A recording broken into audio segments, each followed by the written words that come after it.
new, old, vintage, legacy? How do you know which lens or camera is worth the money? Let's get into it.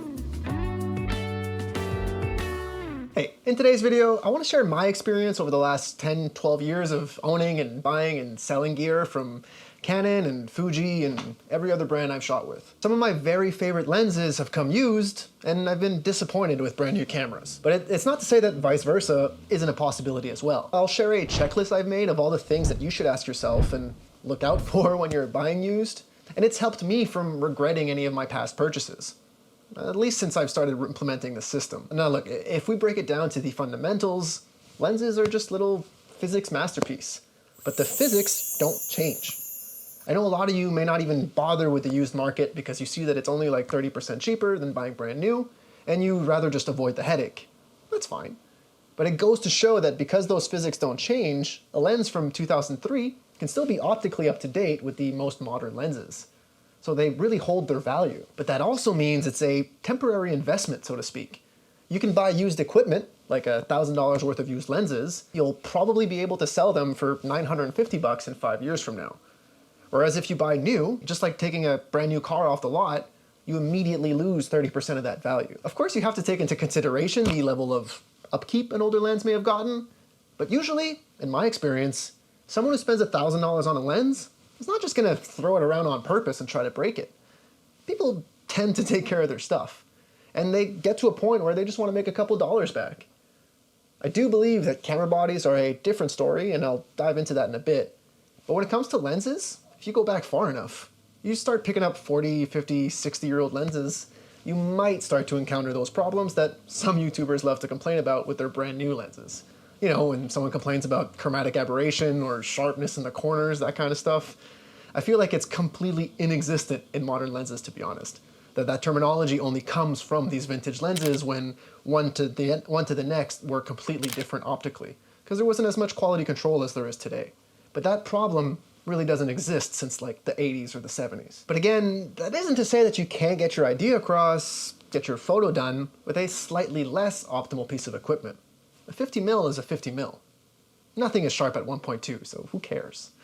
If you want a lens for a property that it does, say a fast prime or a wide angle macro, don't be afraid at looking at older versions of that same lens. Photographers in 1996 were still taking excellent photos.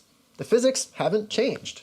So why would I need to have a more modern version of this 90mm tilt shift? I can still tell the same story with this as I do with the more modern counterpart, except this one leaves me with an extra $3 grand in my pocket. Now, sure, in the case of this very specific and technical tilt shifty lenses, the technology does change. And the newer lenses do allow you to do more stuff than take the exact same picture with a, quote unquote sharper image.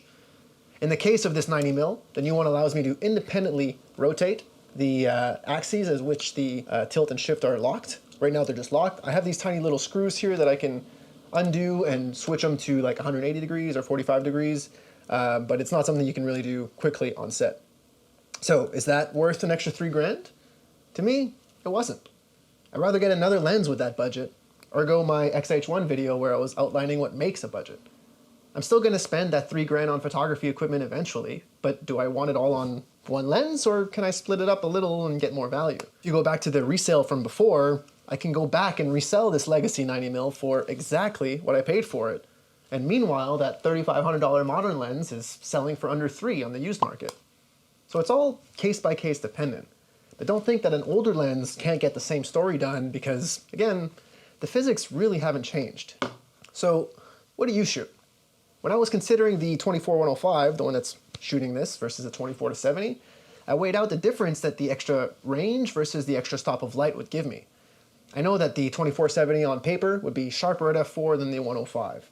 But for the work that I do, when I shoot everything at f8 and below, I really don't care how sharp a lens is wide open. I've mentioned upkeep briefly, and that would be really the only thing that I would say to watch out for when it comes to buying older lenses. And the older they are, the more this affects them. Lenses are groups of elements, and between them there's these little gaps.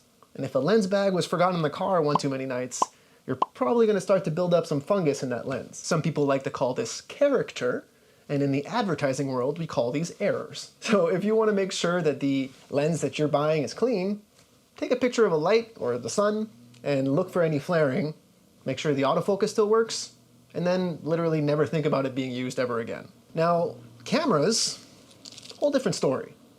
Sort of. It's still case by case, but the physics in this case really do change, and quite drastically at that. Especially depending on the type of shooting that you do, like, video. I don't think modern digital cameras from a photography perspective have really changed since the very first 5D. Back when I was shooting with Canon before Fuji, I had a 5D SR and a 5D Mark III, and the only reason I didn't go back to those cameras, honestly, because in terms of photography world, it would have been just as identical to this one, the R8. But I just can't get a month of emails without a client asking me, oh, do you do video too? And that's where I think that this technology really does change. I bought my XH1 because I was in a pinch, and I was scared that this X Pro 3 would fail. And it would be the only time in my career that I only had one body. But even though my R8 now is only a couple years newer than the XH1, the video features and the quality, honestly, night and day. And let's not even talk about that rear screen. Things that actually do make a difference in your end product, at least when you're working with clients. I still have a little bit of a hard time making these videos for you guys. I'm not like totally sure if you all work or you just shoot for fun. And honestly, that separation is what drives the majority of my decision making. So if you're coming at this from a hobbyist perspective, you're like, why is this guy buying old cameras and old lenses? The new stuff is fun and flashy and cool. That's what I want. But in my head, all I'm thinking of is, will saving money buy me more time?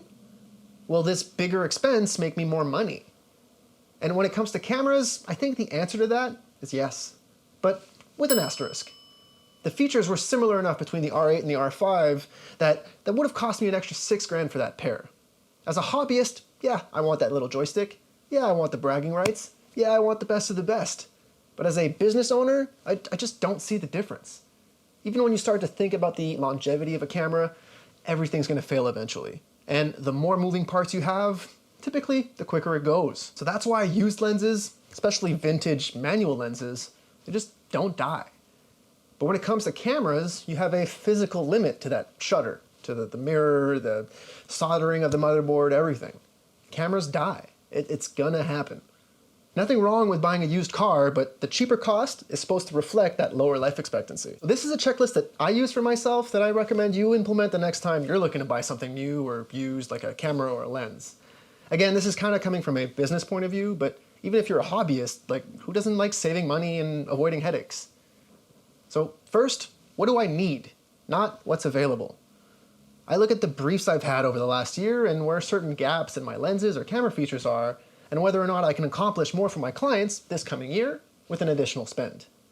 Then I look to see if there's other options for me. That's why I think Canon really allured me to coming back, because their lens selection is just endless. Yeah, I know you can retrofit lenses from any system onto your camera, but it's just easier when it's all cohesive and under the same umbrella. So luckily, since Canon has been in the game forever, I don't have a 35mm prime, which I've never have and have always wanted. Well, now I don't need to wait for that new RF3512 when there's literally 10 other 35mm primes to choose from that all worked and excelled at some point. Finally, before I make a decision, wait. And then I wait some more. I have a very, very obsessive personality. People who know me outside of this know that, when I get into something new, it's all I talk about, it's all I do, it's the only song I listen to, etc. So I don't want to react by. I want to sleep on it and think about anything else than just that. So at least I can detach myself from that purchase. There's always going to be another sale, another lens that pops up on Marketplace. Just give it some time. Anyway, there we go. Hope you guys got something out of this little rant. How much of your gear is new versus used? Let me know down in the comments. Looks like mine's about 50-50. And I'll see you guys next week. Later.